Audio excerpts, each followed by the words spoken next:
within one role, and I wish I could sometimes split myself into several in order to get all of those aspects done. So yeah, if I could clone myself, it would be that. Thanks, Amanda. Hermione Granger and the Time Turner comes to mind for those of you that know Harry Potter. Who'd like to go next? Happy to follow Amanda. So my name's Dawn Mitchell. I live in Newport, but I work in Cardiff for Cardiff Met University as head of physical activity and health. So trying to connect the system across Cardiff. My superpower, similar to Catherine and Amanda, but I'd probably be a bit more of a Doctor Strange and be able to stop time and fast forward and rewind. Oh, nice. Lovely. Thanks for that, Dawn. Who'd like to go next? Who's left? I'll go next. Morning, everyone. My name's Gemma Ireland. I'm from the Active Lives and Sports Development team at St Helens in Merseyside. My superpower was going to be mind reading as well, Claire. So I think I'm with you on that one. Lovely. Thank you. Thanks for that, Gemma. There's a bit of a consensus going on around wanting to know what the people think. Who's left? What's to go next? Hello, my name is May. I'm from Hampshire, in Fareham in Hampshire. My superpower is try not to get stressed and get things organised and done, because I've got a lot of things going on. Oh, I love that. Staying calm and focused. Good for you, May. Thank you. Thank A couple you. of people left. I'll go. I'm Leanne. I work for TAF, Together Active Future, as a coordinator. I'm supporting the leadership team now. It's a new role for me. And my superpower would be having the gift of time. Similar, I have young children and there just doesn't seem to have enough hours in the day. So it'd be great to be able to just magic up a bit more time during the day and during the week. Lovely. Thanks, Leanne. I feel that. Who'd like to go next? A couple more. I've got David saying, hello, everyone. I hope I'm pronouncing that right, David. Officer collaborating with an Italian NGO. Can't use the mic. If you want to put in the chat, David, what your superpower would be, we'd love to hear it. Who else is left? I think we've got a couple of people just ready to say something. Hi, everyone. I'm Alice. I work for the Modern Slavery and Exploitation Helpline, which is run by Unseen UK, a charity. I'm based down in Devon. If I had a superpower, I feel like I just want to teleport to somewhere totally different. So if I'd had a stressful day, I could just end up like on a beach in Bali. Oh, nice one, Alice. That sounds very therapeutic. There's lots of nods. You could almost feel the energy coming out of the screen for that one. Couple more people then. The question, just to remind you, is your name, where are you from, and what would your superpower be today? If you could have one. Maybe you have. Last couple of people, just as an exercise, it allows us to start the meeting knowing everybody's spoken and everybody understands their role as equal thinkers in the work we're going to do today.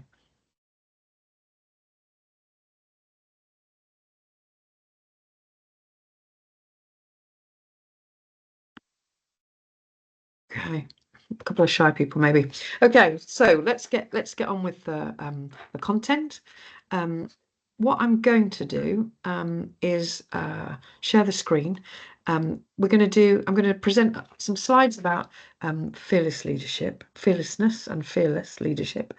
And that we're going to have some breakout groups. You can have the opportunity to talk to each other in a bit more detail, and we will have a video at some point as well.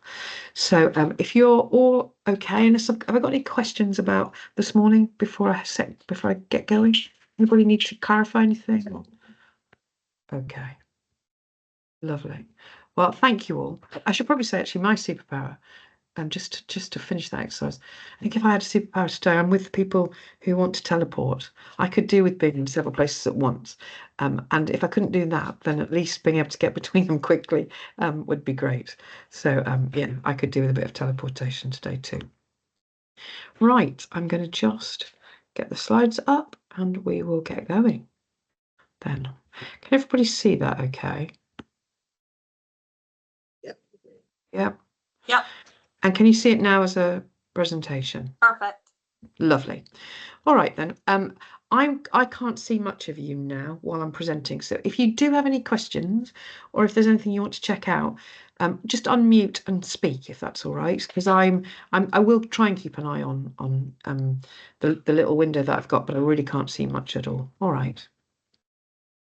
So let's get going. So I'm talking to you this morning about fearlessness and leadership. And I kind of want to contextualize that, I guess, with two foundational premises about the context of where we find ourselves. It's my view, and the view of many others at this time, that we're living in times of extreme change that call for courage. I think the change in our generations, technological, environmental, global change is unprecedented in human history. And there's been some talk recently, and an official sort of definition of us being in an era called the Anthropocene era. And the idea of that is that in this time, humans are having an impact on the rest of the world in ways that we simply haven't done through the rest of the history, the billions of years that the Earth has existed. And so the courage that requires of us as leaders to stay on top of that change, to be with what's going on is immense. And there's a couple of issues within that about how do we stay with that when everything about how we're wired will be telling us to kind of not to look away. And how do we use this disruption, I guess, to come up with solutions for the future? And the other foundational premise, really, of the work that I'm going to be talking to you about this morning is that many of the issues that we're dealing with are caused by a knowing-doing gap. And what I mean by that is that actually we do know what's needed. Often deep in our guts, or even not that deep inside us, we have a sense of what's needed. But actually the systems, the processes, the structures, the ways that we're invited to step in to society in our work mean that we don't get to implement things in the way that we know they need to be done. And that causes a tension. And I suppose within that, then, the work for us, the overarching principles for us then about the work that we need to do are around these kind of four areas. And this is what I'm going to be talking us through this morning. There's something about feeling and sensing. And how do we deal with what we're beginning to understand might need doing, even when that feels scary, and hence the kind of focus on fearlessness, really. How do we lean into those moments of fear when actually quite a normal reaction would be to run away. The dinosaur's coming. Do we stand still and wait for it to pass, or do we run in the opposite direction? We're kind of hardwired to have a reaction to something, to threat. How do we deal with that? And that leads into sort of sitting with the trouble rather than sidestepping it. What in the work that we've done as part of the local delivery pilot with Sport England, but in some of the other work that we've done as well in the most deprived communities, what we've concluded, and we're not alone in this work, is that it's not what you do, but the way that you do it. And for those of you old enough, a song will be coming to mind with Bananarama. For those of you old enough, you may all be far too young, of course. And that everything is connected. So in complex system leadership, you start to tug at a thread, and actually behind it comes a whole joined up mess. So how do we make sense of those complex interrelationships that exist within systems? How do we, the tendency for all of us in face of complexity will often be to try and project manage it. How do we step away from doing that? And the backdrop again of all of this is what's coined a polycrisis. So a simultaneous occurrence of several catastrophic events. And I think, most of us felt this perhaps most sharply during COVID, but actually even since, we've seen unprecedented change. Our social systems, financial, political, and other systems are in flux at the very least. Some would say are breaking down. The climate and the impact on the climate is unprecedented. I don't know how many of you listen to Radio 4, but just this morning, one of the minor news items was about a citizen science project that collects information on butterflies. It happens every year for the last 15 years. This year, the number of butterflies has dropped 50%. Now, that's one small piece of news this morning. There were loads of other bits of news that fitted into either system collapse, climate collapse, or human well-being issues, and we know that we're into a mass extinction. We are, we've got some of our brightest world minds gaming what that means for the complex system that is nature and the ecosystems we live in, and that in itself is linked to a crisis around human well-being, unprecedented levels of mental health issues for adults and for children in developed worlds, let alone some of the impacts of things like the floods in Poland and Eastern Europe at the weekend, crop failures in other parts of the world. I'm going to sound like the prophet of doom. And I don't mean to, but we can't have this discussion around why fearless leadership is important if we're not acknowledging a backdrop that most of us at some point in our day try and screen out of. We know this stuff, but we don't want to face it because it's too much. It's too big for us. What we're going to talk about this morning is how might we have some techniques that allow us to tackle some of this head on. And Otto Scharmuth, I'm going to be talking about a bit this morning. He's a professor at MIT in the States.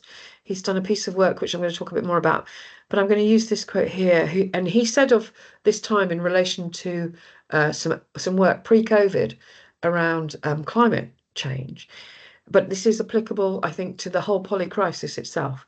He says, what if we use this disruption as an opportunity to let go of everything that isn't essential in our life, our work, and our institutional routines? How might we reimagine how we live and work together? How might we reimagine the basic structures of our communities? And I use this quote very deliberately. I think we're at a point in society, and we know this in the work that many of us are doing, that you've introduced yourselves as being involved in this morning. We know that it's time to rethink how we're doing things. The system doesn't work for most of the people many of us are dealing with. And when I say the system, that's all of the systems in reality. So how might we reimagine those basic structures of our communities? How might we reimagine how we live and work? It's not an easy thing to do in the face of complex threats. But the invitation this morning, and the invitation really of work like Theory U and other pieces of work that I'll be referencing this morning, is how might we reimagine them? And just on that, what I want to say this morning is that I'm going to canter through a range of theories. I'm going to introduce you to some concepts. I'm very deliberately going to keep it quite headline, although I am going to try and go into a little bit of depth around some feelings work. For you, if you're interested in any of what we talk about this morning, whether that's Nancy Klein's work, as we did on the thinking environment in the first introduction, or any other bits of work, do contact me. My contact details will be at the end. I've got a plethora of resources that I can link you to, including a leadership program that we run around Fearless Leadership, a 6-day leadership program that includes a residential. We are in Birmingham, Solihull, and then in Essex. We're doing a whole load of work with system leaders around this. So I have resources. If anything that I talk about this morning piques your interest, do please get in touch.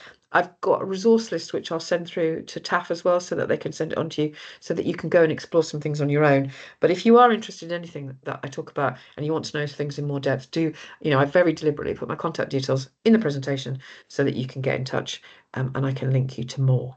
So don't feel like you've got to keep up with the pace, and that I'm expecting you to know the detail. I'm not. I'm just giving you a flavour of some of the things that might help. So what I want to move into now is a bit of the heart work. Why should we be fearless? And I'm just going to talk to you very, very briefly about a very sad event that happened over Christmas and New Year earlier on this year. Where in our time, on our watch, while we're the grown-ups that have some influence and control in the system, Bronson Battersby, a 2-year-old boy, starved to death and was found next to the body of his father, who'd suffered a fatal heart attack a few days before. Bronson was known to social services. He had a social worker who tried several times over the course of the days that he would have been alive to get into the flat to see if he was okay. It wasn't that there weren't people trying to check up on him.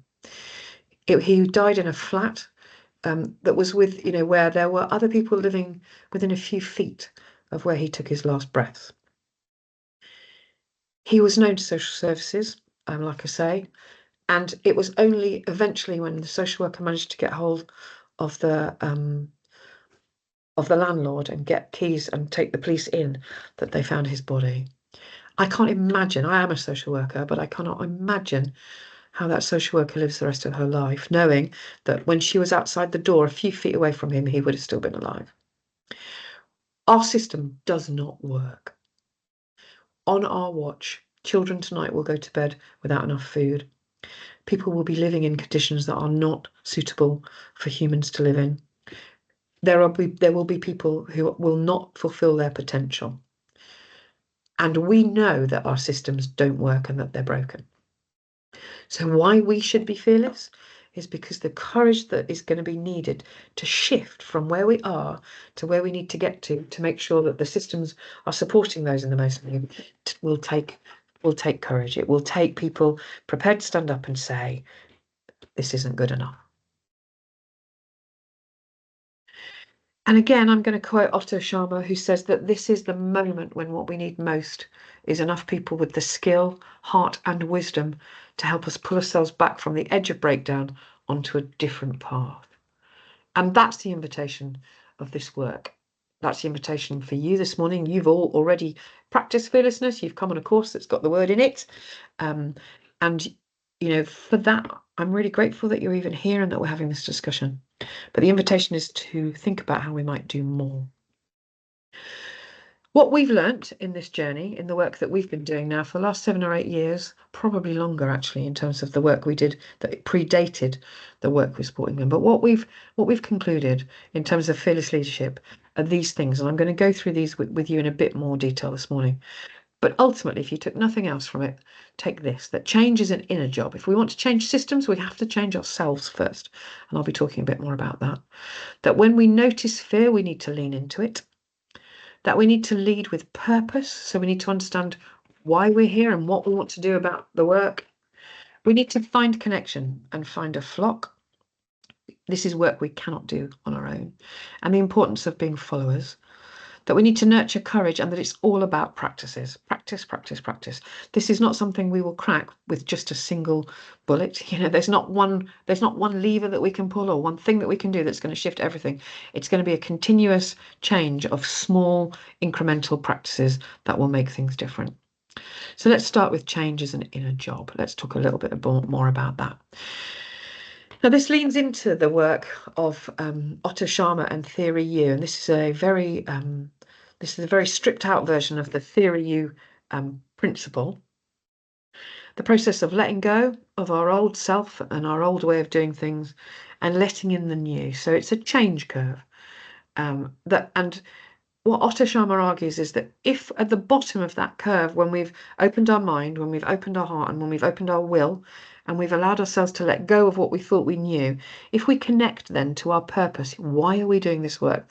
And I'll talk a little bit more about each of those values in the next couple of slides. But if we let go of what we thought we knew and we connect with a purpose, a sense of value, and then we move through it into action, we will in fact not only change ourselves, but we will change the systems that we interact with. We'll change the world around us by small incremental changes.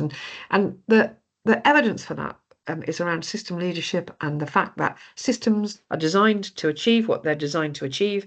They adapt to the behaviours of those within them. And so if we start to behave differently, it will impact on how the system is or isn't able to do its job. And I'm going to keep coming back to that. Is everybody okay with where we're going so far? Any questions or anything anybody wants to check out? So I can see some thumbs up, thank you. So the Theory U, this is the full Theory U change model. And I'm just going to talk a little bit about it. It's in terms of the Active Wellbeing Society, this is how we do our work, and our values, our organisational values, are about our mirror, open mind, open heart, and open will. And we have our operating processes all around that. So on in our monthly one-to-ones, we will demonstrate how in the course of the last month we may have brought to life compassion and open-heartedness or whatever. We all of our systems and processes and the way that we do our work is kind of built around these values, really. And what Otto Scharmer argues is that when we start to go through a change process, whether it's moving house, whether it's initiating a new project, whatever that change process is, we start initially by thinking, what have we done before? So imagine that you're deciding to go on holiday somewhere. Most people will think about holidays they've had that they've enjoyed.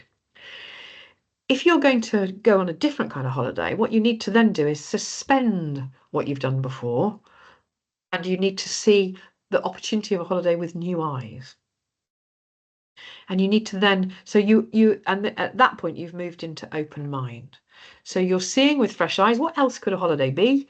And I'm going to keep it really light about holiday. Hopefully this lands with you, but this process works, for all change processes. So you think about what you've done before, you suspend the old ways of doing it, and then you open your mind and you see the opportunity of a holiday with fresh eyes. You redirect your attention. You might ask other people what they do on their holidays. It's called sensing into the field. You might go and explore what are the other options around a holiday. So you might, or whatever the issue is. So it's called sensing into the field, and you let go of your preconceptions of what a holiday is. And at that point, you've moved into open will. You're prepared to behave differently. And at this point, this can be a moment. You can experience it as a moment, or it can be quite a long period of time where you're just being open to what the opportunities might be. For professionals, this is often really uncomfortable because it's the point where we have to admit we don't know what the answer is because it hasn't yet arrived. And Otto Scharmer talks about it in terms of letting go and letting come. And if you imagine that your task is to let's move away from a holiday. Let's imagine, one of you I think talked about working with refugees and asylum seekers. Let's imagine, as the government were talking about, as the radio were talking about this morning in relation to a charity ask about spending foreign aid. Let's imagine we're going to do the asylum system differently, and we're going to house refugees and asylum seekers in a more compassionate way. For example, the presencing bit, connecting to source, that moment where we kind of go, well, we don't know what that looks like, would be, well, we want to do it differently, and we want the outcomes for asylum seekers to be better. And it would be that bit where we've connected to the source. The value proposition is we want it to be better than it currently is. We don't know yet what that looks like, but we've opened up our mind and our heart and our will to the fact that it needs to be different. And also Scharmer talks about letting it come. As soon as we begin to understand what that might look like, whether that's a holiday, whether that's a new asylum system, whatever with the changes that we're seeking to do, we crystallize the vision and intention, and we get going with some prototyping. So Otto Scharmer talks about the importance of not waiting until all our ducks are lined up and we've nailed everything. He talks about the importance of just letting it come and having a go, holding it lightly, piloting, prototyping, linking open mind and curiosity with compassion and courage, and just stepping in and having a go. And from there, once you start to realize what's working and what isn't, you get to embody it, and you've created a change by operating from the whole. He talks about operating from the whole. So building on what we learned through the prototyping phase, letting go of what we thought we knew and letting come a new way of doing things. I'm going to talk a little bit more about the values of just a little bit more about open mind, open heart, and open will. So with open mind, it's being prepared to let in new ways of understanding an issue.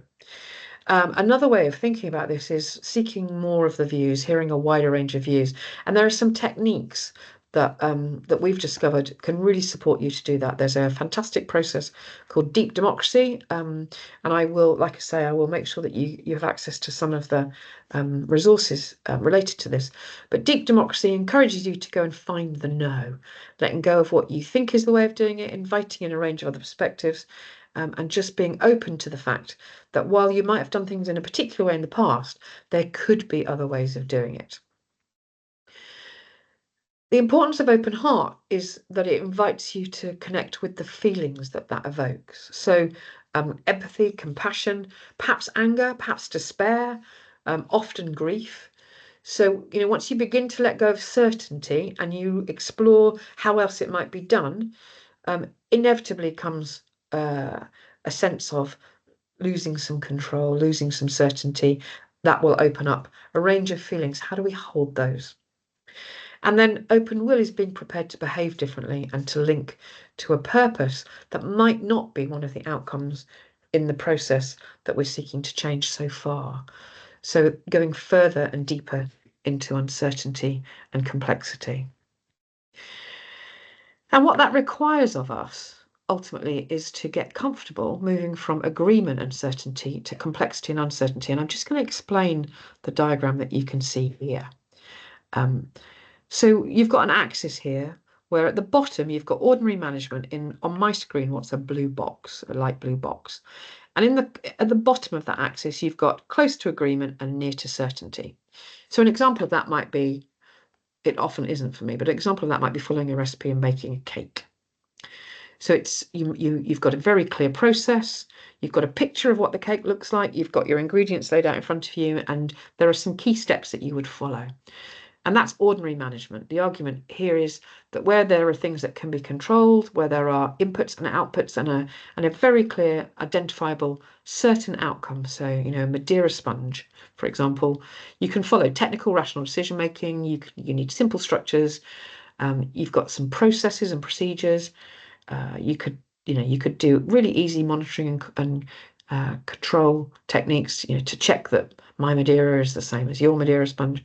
And you can provide direction. You can literally talk somebody through the process of making a cake.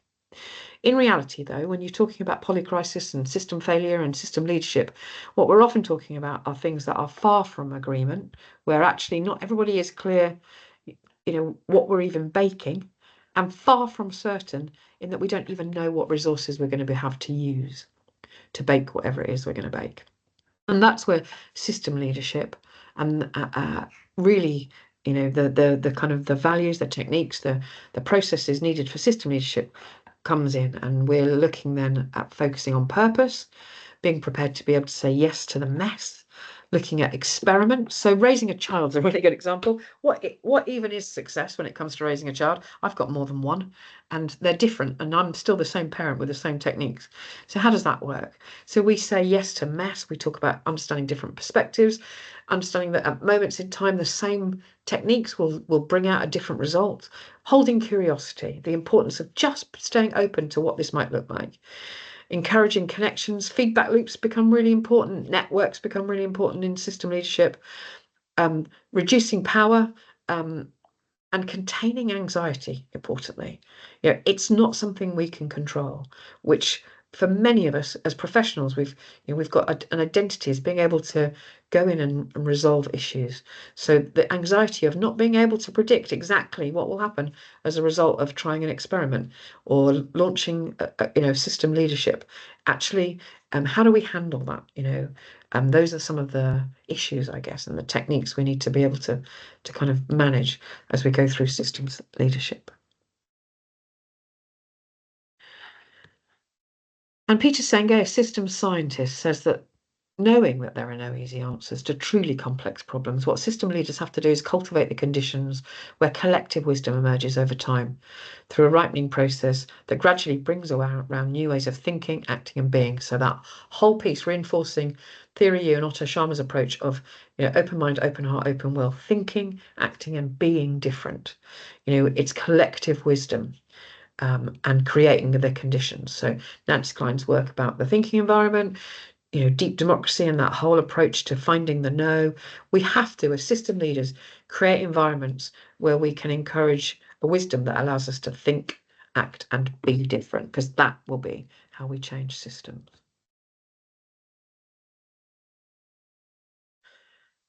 So the work of systems change must come from within. The Bio-Leadership Project talk about this a lot.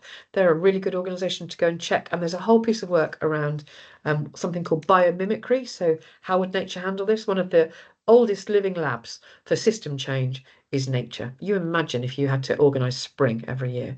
The complexity of waking up the ground with the temperature changes and the sun and the flowers that emerge and all the insects and the babies that get born. And you imagine trying to coordinate spring every year. Nature does that without fail each year. So biomimicry, this whole thing about what can we learn from nature. And the Bioleadership Project, who lead this work on biomimicry, say that the work of systems change must come from within, from a place of personal transformation. I'm going to talk now a little bit about noticing fear and leaning into it. And this is the bit where I think we're inviting ourselves to go against our initial fear response, that, flight response. There's some fantastic work by an author called Joanna Macy. She's a teacher, a scholar. She's been a peace activist since the 60s, really. And she's done a piece of work with a British GP called Chris Johnston, called Active Hope. You can do free training on Active Hope. And the tagline to Active Hope is how to face the mess we're in without going crazy. And it's a really lovely invitation to kind of step into the reality of dealing with grief and loss and all the feelings that come with knowing and facing the knowing around the sort of system failure that we're in. It was set up originally for environmental activists to help them to cope with the reality of looking sort of the climate disaster right in the face. But in fact, over the last few years, Active Hope has become something that local authorities are training their staff in. I was at a meeting recently with some people from the Chatham House think tank, who are running a system leadership program for young leaders, for leaders under 40, talking about the sort of skills and techniques we'll need for future generations, and they train their leaders in this work.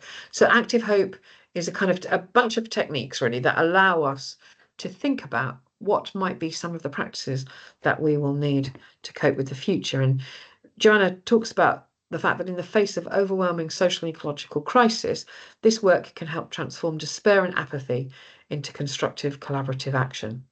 And so you can do a free online course, and Chris Johnston has recently been on social media launching a new piece of work called Suha, which is all around sustainable happiness. He is a positive psychologist as well as a GP. And he's a really interesting man. If you get the opportunity to check out his work, he lives now on one of the Scottish Islands, but he's launched a new piece of work called Suha, all around sustainable happiness and the practices that we will need to put in place to be able to cope with some of the system failures as they emerge over the next few decades.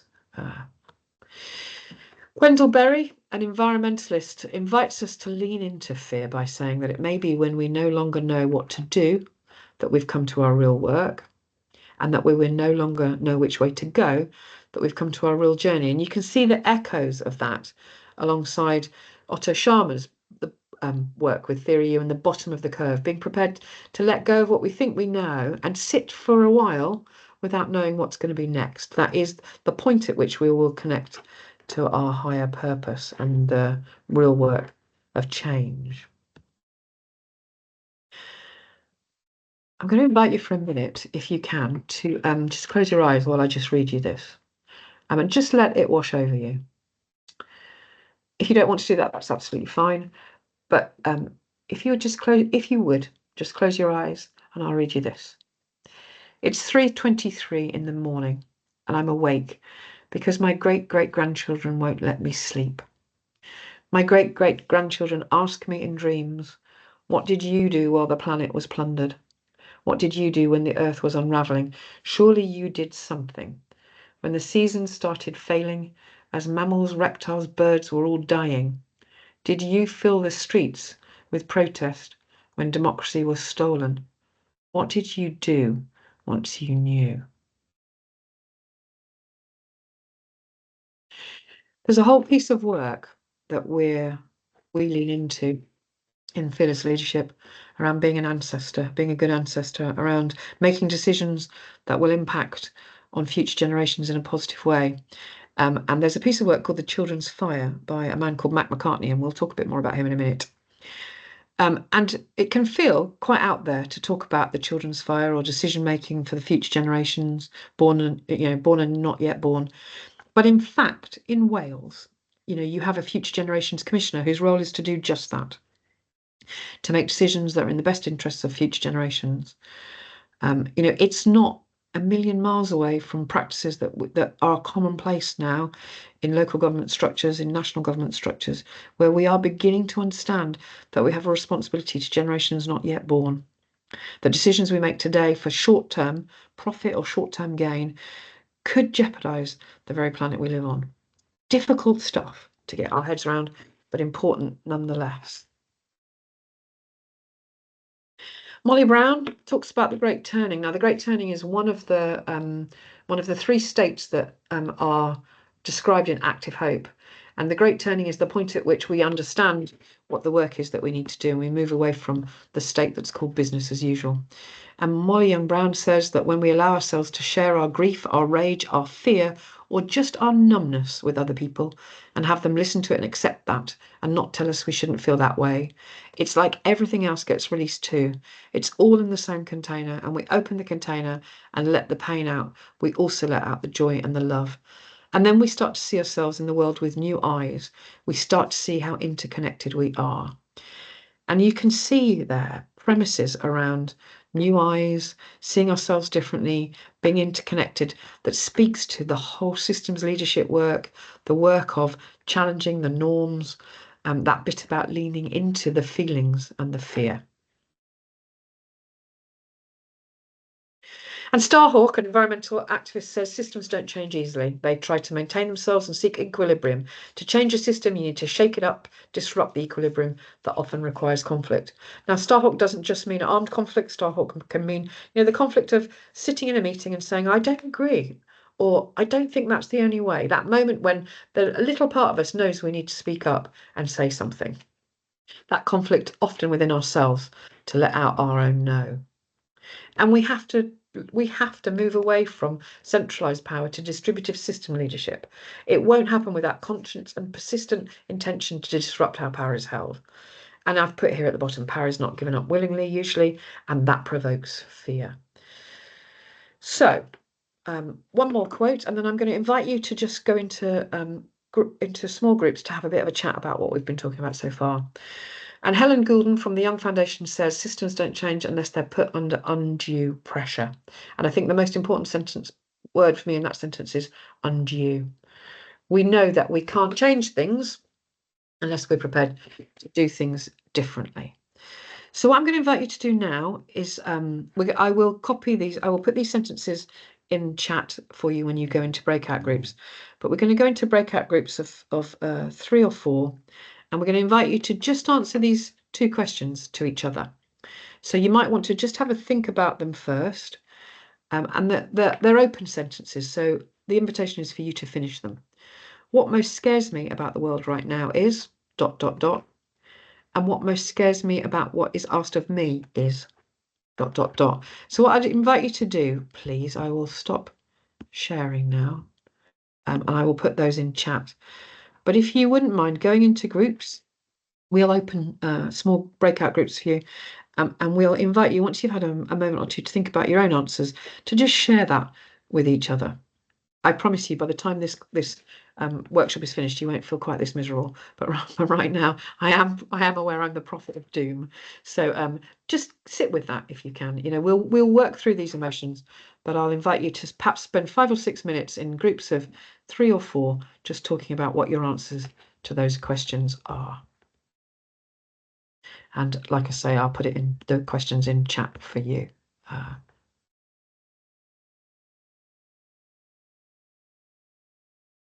Are you all right to open the rooms up? And I'll just put that in chat now.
Brilliant.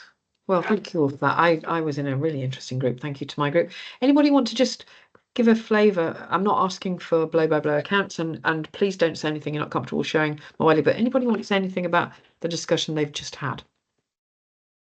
Anything at all that came up for them? I know it's difficult to share in a big group, but does anybody feel like they want to share anything about that discussion? Go for it, Catherine.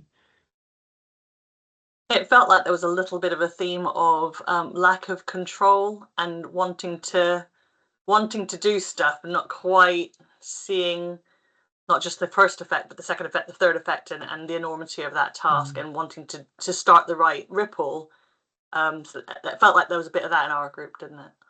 Yeah, lovely. Thank you. It did, yes. Anything else anybody wants to say? You don't have to, but anything else? Anything else calling to be said? Okay, I'm going to move us on to the next bit. I'm going to carry on sharing. Just bear with. Let's get that back up. So, Darwin, often very misquoted. Most people think that Darwin talked about the survival of the fittest. In fact, what Darwin said is it's not the strongest of the species that survives, nor the most intelligent. It's the one most adaptable to change. And Darwin was also known to have to walk around with a notebook where he would write down anything that seemed to disprove his theory, because he was very keen to stay open-minded and to adapt himself. So the importance of being able to cope with change was not lost on Darwin. Dougal Hinder, another environmental activist, has some real pearls of wisdom, which I think sometimes for me, certainly with my answer to the first question, sometimes for me the enormity of the change scares me that's needed. And Dougal Hinder says, sometimes you're born into the ending of a world. The story you were born into doesn't have much further to run. The future no longer works. This is actually a thing that happens. It's happened to others before you. What moves are worth trying in such a time? First, as far as you can, stop trying to make sense according to the logic of a world that's ending. And I think that's really helpful for me sometimes to kind of think, actually, am I in service to what is dying, or am I in service to what is emerging? And how do I want to spend my time? You know, I'm 55 now, and I've worked out I've got longer behind me than I've got in front of me. So time becomes a really important metric of value. So I'm going to talk very quickly about leading from purpose, and I'm going to get you back into groups. And if I can ask Leanne, can you, if there's a way to not put me in a group, that would be really helpful at this point, because I just need to look at timings. So Mac McCartney, who I talked to you about just briefly before, he's an interesting philosopher and change agent. He's a great author, and he wrote a book about the children's fire. He has 3 questions that help us to identify leading from purpose. He says, what is it that you most deeply and profoundly love? What are your deepest and most profound gifts? And what are my deepest and most profound responsibilities? And his invitation to us when we answer these questions is to move beyond the obvious answers. So he says most of us, when we ask what is it that we most deeply and profoundly love, we'll talk about, you know, perhaps our family or our children. And he invites us to think beyond that, to should we extend that love, those responsibilities to the children of others, you know, to our nieces and nephews, to perhaps children of our neighbours, to the people who live at the end of the road that we've never spoken to.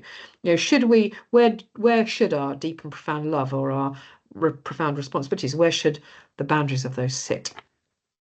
And so in an exercise, initially by yourselves, but then we're going to ask you to just talk about this in pairs for 4 or 5 minutes. Just answer these 3 questions. And again, I will put them in chat. What is it that you most deeply and profoundly love? What are your deepest and most profound gifts? Because you've all got them and been born with them. And what are your deepest and most profound responsibilities? So I will just copy those, put them in chat for you. I will stop sharing. Where are you all?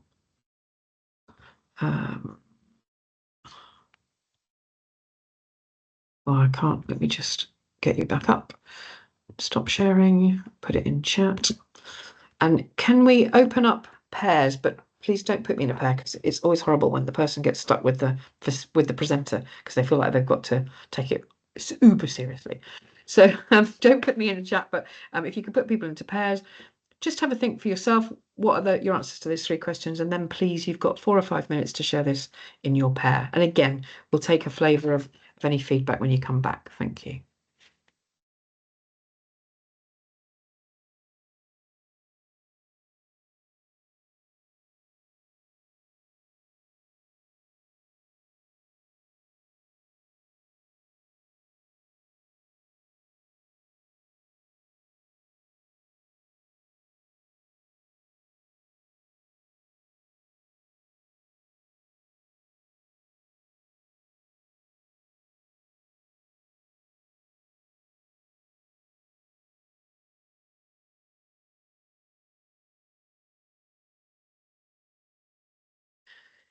Thanks, Leanne. That's Yeah, going. sorry about that before. Don't be. I've No, had it's fine. to open 2 channels because my leadership one won't let me record.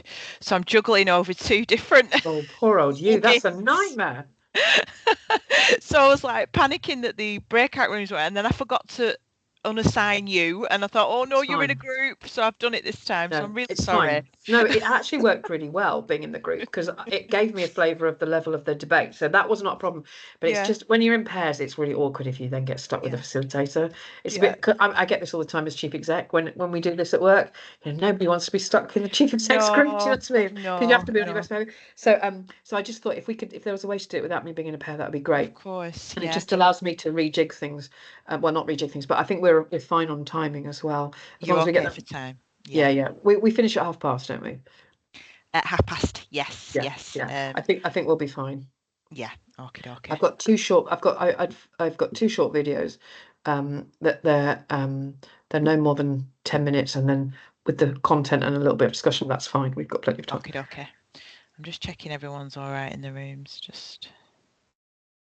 I have no sense of how it's landing, so I don't know. I have no sense of whether this is going well, but it's the same one I did in person. It's Yeah. very different because I just can't see anybody at all. I'm presenting, but the Yeah. conversation that's why it was really helpful to sit in on the working group. Yeah. In the first one because I did get a sense that they were it was landing with at Yeah. least No, the it's group really that I was good. Very thought-provoking. Yeah. Oh, well, Really that's Yeah. helpful. Thank you. Yeah. Yeah. I'm just going to dip into this one in Katie Jones. I think that's where my leadership one's gone in, and Okay. I think I'm on mute. So just bear with me. Yeah, of course.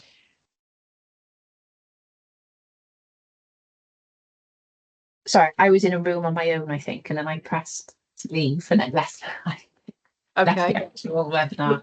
I think Leanne had spotted that. She's just gone in to see if you were okay. Okay. So do you want to do? I mean, I don't want to put you on the spot, but do you want? Is there any? Did you get a chance to have a think about you, Chris? Poor old you. You've had me twice now. No, it's good actually. I didn't mind that at all. Anything you want to say about the answers to those questions? I guess for me, I don't know how deep or profound they sound, if that makes Right. sense. Yeah. So, in terms of the love thing, I mentioned in the last bit, I love my kids, obviously, like you said. But when I really think about it, and I guess that comes into the role as well, is that transfer of knowledge to others. That's what I really love. Oh, lovely. And that light bulb moment. So I coach as well as obviously the day job, but the same thing applies in both. Gifts, I think, is very personal in terms of what you think you're good at and what maybe others perceive you to be good at. But I'd like to think that I can match people's energy, so I can build that rapport without not being authentic, but just to make other people feel comfortable in their preferred style of communication. Lovely. That makes sense. Yeah. And then the last one, responsibilities, I guess. Raising a child, very complex. And then touched upon it in the last time we chatted around that creating of a team, people feeling part of it. So I'm interested to hear yours as well. I'm more than happy to share. Leanne, we just jumped into the conversation because Dawn had been by herself, so she'd gone out and come back. So, sorry, Dawn, you should be with Ishmael. You should be with Ishmael. It says he's in the room. Apologies. Don't worry. We just got. I sat there for 2 minutes, just making my notes. Oh, sorry about that. No, he's logged in. He's here somewhere. Oh. He might have just had to step away from his desk, maybe. Sorry about that. No, So it's fine. For me, I think the things that I most profoundly love, I've realised is kind of connection and life, and in the biggest sense. You know, I love. You know, I'm a wild swimmer, and I was in the sea on Sunday, and I turned to one of my friends to talk to them, and this fish jumped out of the water, and a big one, like this big, jumped out and back in again. You know, like fish do sometimes, but I've never seen that in the sea. I've seen it in rivers, never seen it in the sea.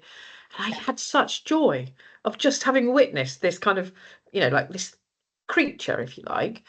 And I kept looking where it had been to see if it would do it again, and it didn't. But I realised that stayed with me all day, and I loved, you know, that bit about I love life. I mean, in the broadest sense, you know, I loved to in that moment to see like a dimension of life I don't normally get to see.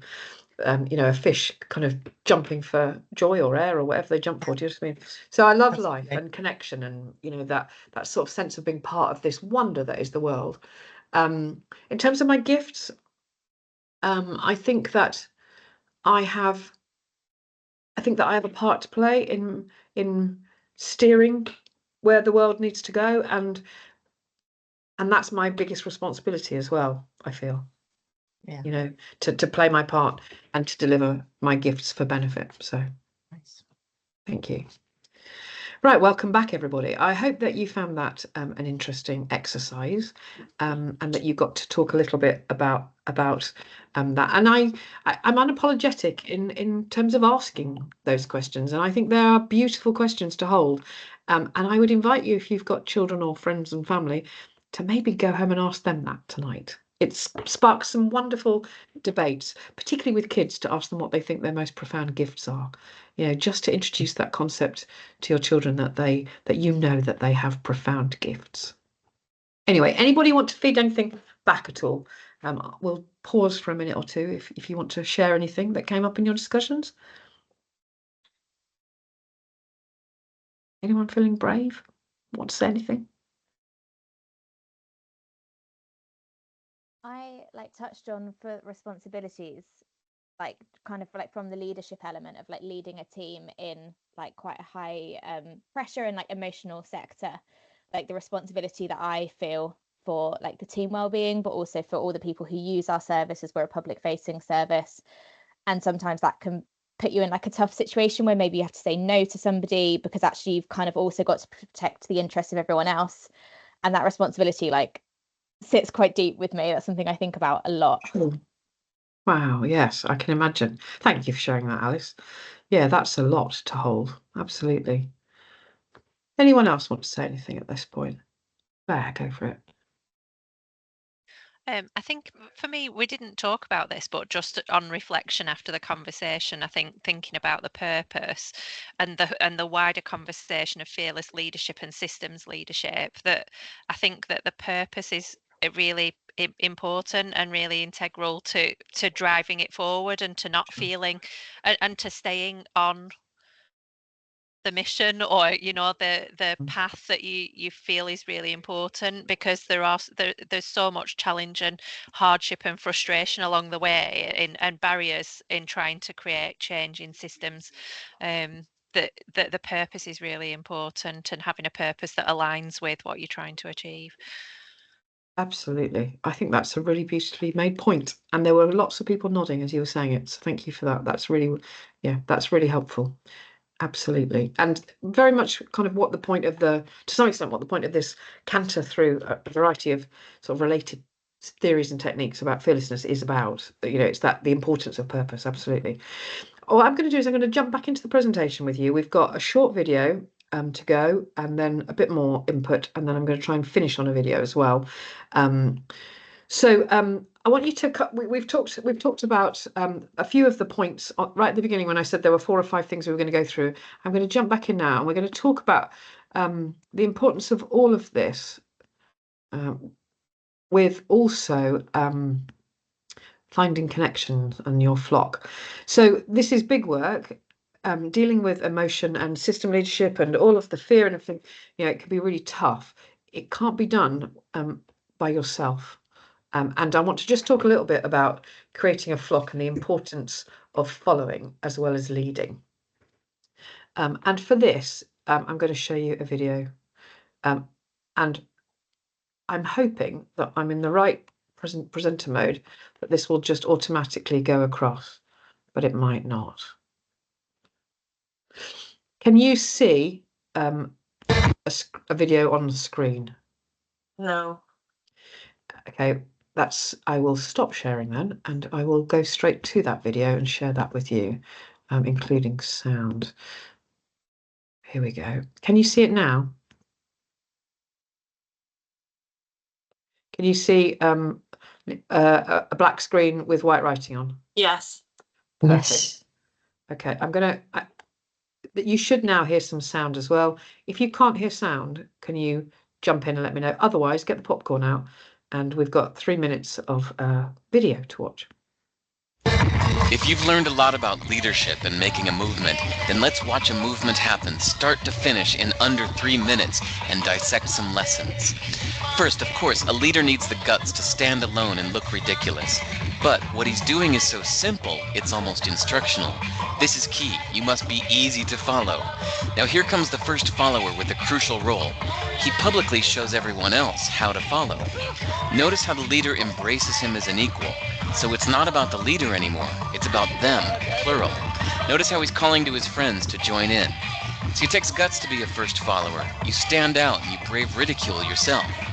Being a first follower is an underappreciated form of leadership. The first follower transforms a lone nut into a leader. If the leader is the flint, the first follower is the spark that really makes the fire. Now here's the second follower. This is a turning point. It's proof the first has done well. Now it's not a lone nut and it's not two nuts. 3 is a crowd and a crowd is news. A movement must be public. Make sure outsiders see more than just the leader. Everyone needs to see the followers because new followers emulate followers, not the leader. Now here come 2 more people, then 3 more immediately. Now we've got momentum. This is the tipping point, and now we have a movement. As more people jump in, it's no longer risky. If they were on the fence before, there's no reason not to join in now. They won't stand out, they won't be ridiculed, and they will be part of the in crowd if they hurry. And over the next minute, you'll see the rest who prefer to stay part of the crowd, because eventually they'd be ridiculed for not joining. And ladies and gentlemen, that is how a movement is made. So let's recap what we've learned. If you are a version of the shirtless dancing guy, all alone, remember the importance of nurturing your first few followers as equals, making everything clearly about the movement, not you. Be public, be easy to follow. But the biggest lesson here, did you catch it? Leadership is over-glorified. Yes, it started with the shirtless guy, and he'll get all the credit, but you saw what really happened. It was the first follower that transformed a lone nut into a leader. There's no movement without the first follower. See, we're told that we all need to be leaders, but that would be really ineffective. The best way to make a movement, if you really care, is to courageously follow and show others how to follow. When you find a lone nut doing something great, have the guts to be the first person to stand up and join in.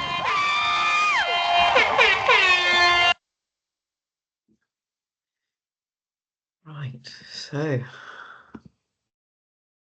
I love that video. I think it really, in 3 minutes, it just shows exactly that whole point about how you create a movement, the importance of your first followers, the importance of being a follower and spotting nuts, lone nuts as they call them. Yeah, there is some really rich work in that video, and I've watched it countless times, and every time something different jumps out at me. Today, what I really got was the importance of making a movement public. So, making it easy to follow, making it public. But yeah, you'll take from that whatever you want to, and you'll have the link to that in when you get the handouts. Why is leadership and followership important? We can't do this work by ourselves. We really can't do this work by ourselves. And so what we need to be able to do is create followers or join movements and find our flock. And I invite you to think about, that classic geese V formation. geese work really hard together to get really long distances, and they typically go in a V formation with a lead goose and then geese coming out the side. They flap their wings in synchronicity to reduce the aerodynamic drag on the geese behind them. Such is the collaborative nature of the way that they do the work. But invariably, the lead goose drops to the back and the new goose takes over. And it's that notion that we can't go long distances and make big change unless we're doing it in collaboration together. And reducing the aerodynamic drag of all our emotions on each other. I want to talk a little bit about nurturing courage. I'm going to canter through it because we've got one more video and I want to just give us a chance to say something at the end. So I'm going to invite you to get pen and paper, please. Just get that ready.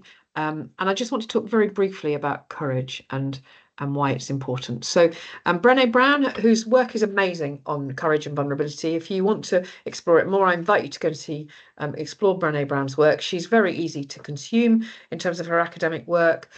You can watch a Netflix video, you can listen to various podcasts, and then she's also got some really easy to read books. She talks about courage, and she says the root of the word courage is cor, the Latin for heart. One of its earliest forms, the word courage meant to speak one's mind by telling all one's heart. Courage is a heart word. We need to be brave. And in fact, Brené Brown, when she talks about courage, talks about it in relation to vulnerability. And she says that the measure of how courageous people are is their willingness to make themselves vulnerable. And you can see that in the way that people are prepared to show up. There are 6 types of courage. This was all brand new to me when I came across it. And I'll just quickly go through them. There is physical courage, to keep going with resiliency, balance and awareness. Social courage, to be yourself unapologetically. Not easy, ever. Often when you read that, teenagers come to mind, that whole thing where they start to look like each other and their friends. Actually, all of us, I moved to Essex recently and never before have I had so many pairs of shorts, because everybody on the beach in Essex, even in the winter, is wearing shorts. I found myself, without even realising it, thinking, I need more shorts. So the social courage to be ourselves unapologetically. Moral courage, doing the right thing even when it's uncomfortable or unpopular. I've heard that come out in a couple of the things I was listening in on in the groups this morning. Emotional courage, feeling all of your emotions, positive and negative, without guilt or attachment. And what that means is not stopping yourself from crying, not stopping yourself from having the giggles, not judging yourself if you feel ashamed or embarrassed about something, letting your emotions go through you without attaching to them. You're not your emotions. They're a temporary state. So emotional courage is letting yourself feel them all. Intellectual courage, to learn, unlearn and relearn with an open and flexible mind. And spiritual courage, living with purpose and meaning through a heart-centered approach towards life and oneself. Now, what I want you to do is I'm going to show you a courage map, and I want you to draw this, if you can, very quickly on a piece of paper next to you. I'll never know whether you do or not, but if you wouldn't mind drawing an axis so a horizontal line that on one end says intellectual, on the other end says spiritual, and then a diagonal line from physical to emotional, and another diagonal line going the other way from moral to social.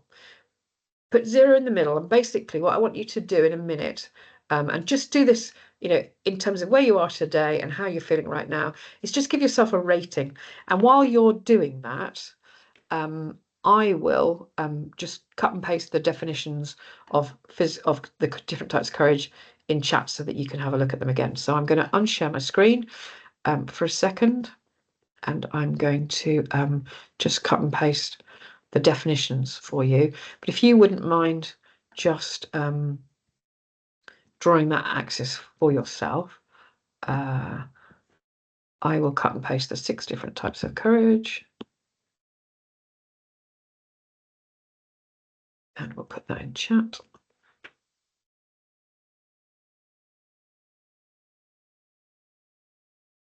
And just draw yourself a map. So once you've put a little cross on your axis for each of those where you rate yourself, 0 is I don't have any at all. 5 is I have completely nailed this and there's nothing more I could learn. So give yourself a little rating. And then once you put a cross on each of the axes, join all the crosses up and then you see the shape of your courage. And it's just a fun little exercise. Some might call it fun. I certainly do. I'm a bit of a geek like that. But a little exercise that just allows you to see where actually you might want to think about whether there's any inner changes that you could make that might make it feel easier to be more courageous. Where could you look at, is it doing the right thing even when it's uncomfortable or unpopular? Certainly I've been in meetings where I think, oh, I'm going to have to say something and everybody's going to hate me, but this isn't right. That moment where you think, oh, it's going to be me again, going, yeah, but hang on, there's another way of thinking about it. It gets tiring sometimes, doesn't it? Being the one that goes, well, maybe, or maybe there's another way. So for me, often I know my moral courage needs bolstering, but sometimes that's spiritual courage, So whatever it is for you. Have you all managed to at least have a think about it, even if you've not committed anything to paper? Yeah? Okay. I've got one more video, which I'm just going to go straight to. I think I'm not going to, I don't need to go back. Oh, I will actually. There's a couple more slides. Bear with me. I'll just quickly canter through the last couple of slides.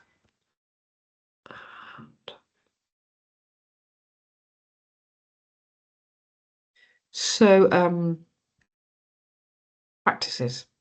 The last bit of this, the last bit of the presentation now really is practice, practice, practice. So doing things differently. You won't nail it first time. This is my favorite quote ever, actually, and I use this on a daily basis to think about how I'm spending my time. Adrienne Marie Brown, who's an emergent strategist, she talks all about emergent strategy and systems leadership. She says we create change by practicing. You're always practicing something. You're either practicing upholding the world as it is, or you're practicing shifting into the world as you want it to be. And on a daily basis, I check in with myself and I say, is what I'm doing now going to serve a world that's dying or the world as it was, or is it going to bring around a future I know I need to be part of creating? I absolutely love this quote. If I give you nothing else, it would be this. Or in the words of the gurus from the 1980s, it ain't what you do, it's the way that you do it, and that's what gets the results. And I am channeling a haircut myself today from the 1980s in honor of Bananarama, especially for this presentation. No, seriously, those of you old enough to know the song will be singing it in your head for the rest of the day. You're very welcome for that. Annie Dillard says, how we spend our days is, of course, how we live our lives. First, it's an intention, then a behavior, then a habit, then a practice, then second nature, then it becomes simply who you are. And I love this quote. I think that how we spend our days is how we live our lives, but we don't often think about that enough. And if I look back at my life, then it will be a collection of the days that I lived. And do I want to spend today upholding a world that's dying and that isn't working for the very needy and the most deprived in our communities? Or do I want to spend my day to day bringing about a change and making it a more just and equitable society? Well, I know the answer to that for me. So I'm going to show you a video and then we're going to close. I'm going to stop sharing. We've got one more video. I hope that the invitation is to watch this video and see courage, to see where you think courage turns up. It's also a shameless attempt to make you feel better by the end of this workshop, because I've taken you to some dark places potentially. So enjoy. It's another sort of 3 or 4 minute one. And it was actually a TV advert. I'm not going to say any more, but it was a TV. Oh no, that's not the right one. Let me just escape out of that. Let me go to, sorry, let me find the right bit.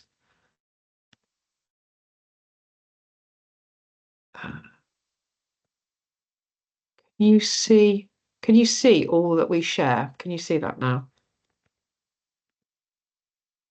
And you should be able to hear it as well. It's easy to put people in boxes. There's us, and there's them. The high earners, and those just getting by. Those we trust, and those we try to avoid. There's the new Danes, and those who've always been here. The people from the countryside, and those who've never seen a cow. The religious, and the self-confident. There are those we share something with, and those we don't share anything with. Velkommen. Jeg kommer til at stille jer nogle spørgsmål i dag. Nogle af dem kan godt være lidt personlige, men jeg håber, I vil svare ærligt på dem.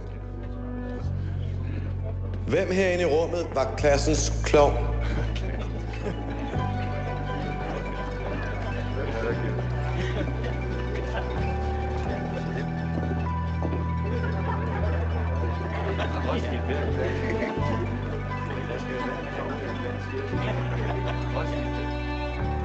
Hvem er bonusforældre?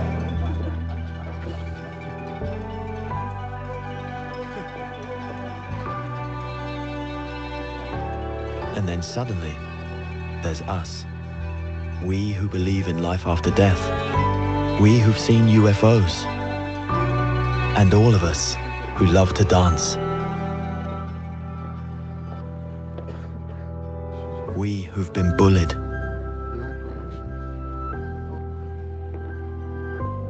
And we who've bullied others.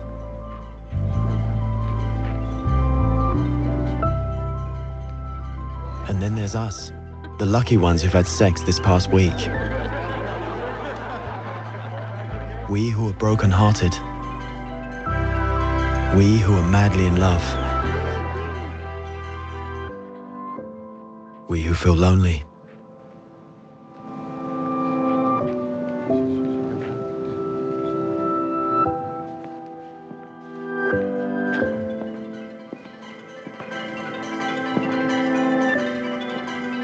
We who are bisexual.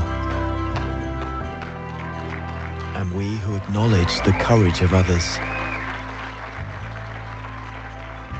We who have found the meaning of life.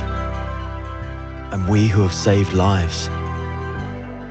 And then there's all of us who just love Denmark. So maybe there's more that brings us together than we think.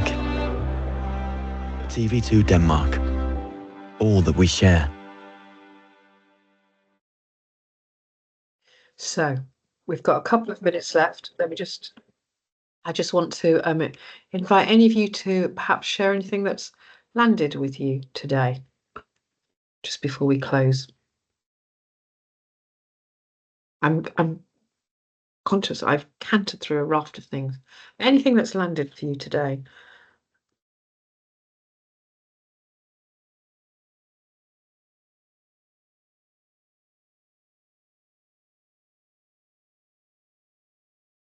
Go for it. Just unmute and step in. I think I'm just saying something just so that it's someone's contributing something at the end of the session. But I think for me it's just useful to connect to this again, because I think when you are part of a larger system that's connected to other systems, it can feel hard sometimes, and reconnecting to some of this stuff just grounds you back to what you're trying to achieve. And I think that's been really valuable for me today. I've been taking notes and there is a lot to digest, so I will go back through it all later and then follow some of those threads that you've given us today. So thank you very much, Karen. No problem. Thanks, Claire. Really appreciate the feedback. And yeah, it is a canter through a range of things. Any other feedback? Any other reflections or anything else that's landed? I noticed somebody put something in chat. So thanks, Alison, for that. You like the 6 types of courage. Anything else from anybody that's landed with them today? Anything that's made it time well spent? I just think the whole session's been really thought-provoking, but I really love both the videos that you've shown. There was really, I quite like visually type things, and they really impacted on me. So yeah, I really enjoyed those 2 videos. So yeah, thank you. Lovely, thank you. Okay, well, we're going to finish the session as we started it, which is with a round by Nancy Klein. I'm just going to invite you to say something that you're going to do that you think will call on courage or fearlessness in the next few days. So anything, it can be a personal thing, it can be a work thing. I just want you, when you're ready, to unmute your mic or put it in chat, just something that you're going to do that will require you to address fearlessness or courage. And it can be anything, big or small. There'll be no judgment, and nobody's going to know whether you do it or not, but just an invitation for you to project yourself forward with fearlessness and courage. Who'd like to start us off?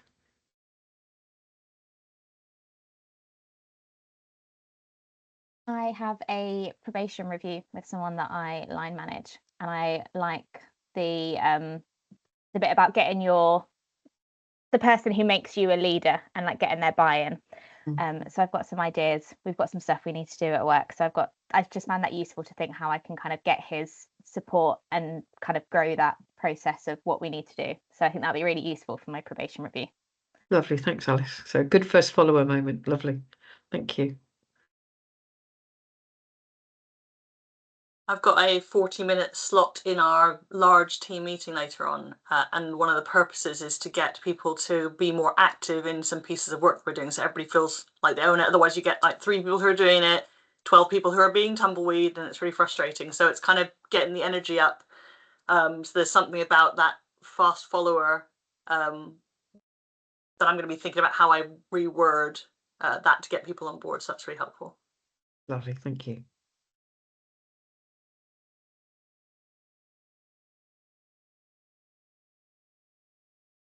Great examples. They don't have to be work ones. You could even decide that you're going to have that conversation with the best friend that's been annoying you if you want to. Any other reflections? We won't tell her, by the way, that that's coming. Anyone else got any reflections?